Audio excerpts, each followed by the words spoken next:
Hi, this is Vara from Scrappy Mania, and today we're going to go on the artistic side. I created this image here. I drew it out myself with a pencil, and then I outlined the face, and I used stamp in order to stamp the background and some saying here, and then I would use watercolor paint to kind of color it out. And what gave me the inspiration is I was surfing through the YouTube channel, and I was looking at the new products for 2012, and one of the new products was this company that was selling just the stamped images of faces like this, and you drew out the body. It was just a face with the hair, and then you use your own imagination to draw out the body. And they were selling also markers, watercolor markers, that what you did is you color in the image, and then you use your paintbrush with water, and you kind of used it to kind of blend the color in. So I decided I should, to try something like that. So this is my first image that I did. So then I created another image just the same. And what you do is you just carefully use a pencil and you just outline the face.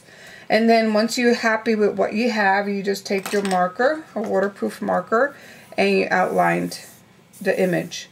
This tree was actually used with a template. So you can also use templates. So you can put the image of the girl, and then you can just use different type of templates or stamp or whatever to kind of fill in the background. So I'm going to use these Crayolas crayon. These are watercolor crayons that I bought a long time ago for my son, and I'm going to use that. So I'm going to go ahead and speed up the video. Here I'm just coloring in the hair, and I'm not using too much water because unfortunately I don't have watercolor paper that is 12 by 12. So I'm using regular cardstock, so you have to kind of be careful with how much water you use. Now here, when I was putting the lips on, the color for the lips, it kind of bled a little bit. So if you just take a paper towel, you can like absorb the extra, and in that way you can correct it. Now one of the things I'm doing is, you notice me that I'm using not only the Crayola watercolors, but I'm also using some watercolor paints that I bought at a scrapbooking store that has some mica powders in it. So it's kind of iridescent. So I go back and forth using that, and also using the regular watercolor crayons. So now I'm just filling in the background with my iridescent watercolor paints. And you can do the same thing if you have iridescent watercolor medium, which I've used it before. Instead of water, you use that to kind of blend in your color, and it also will do the same thing as these paints will. You'll see a nice shimmering shine between your colors.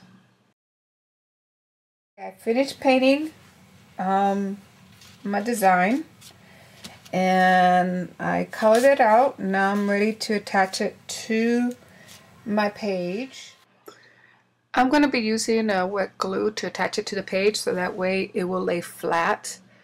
And you need to really put a lot of glue at the edges, because since this is not watercolor paper, it's regular cardstock, it will rise up a little bit because of the water that you use. So use a lot of glue.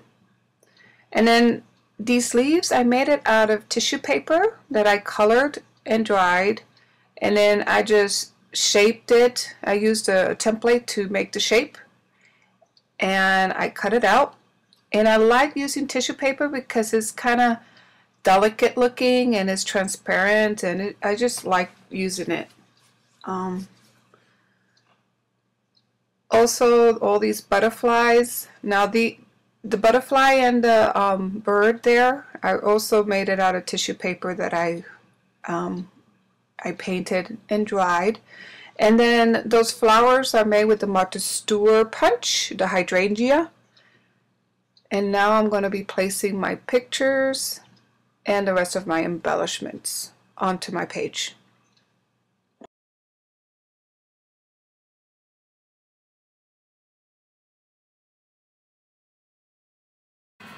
Okay, so I think I'm done with this layout. I'm just going to put some bling in the middle of these flowers, and I hope you like this layout. This it's a complete artistic interpretation, and I hope you like this layout. Thank you for watching. Bye.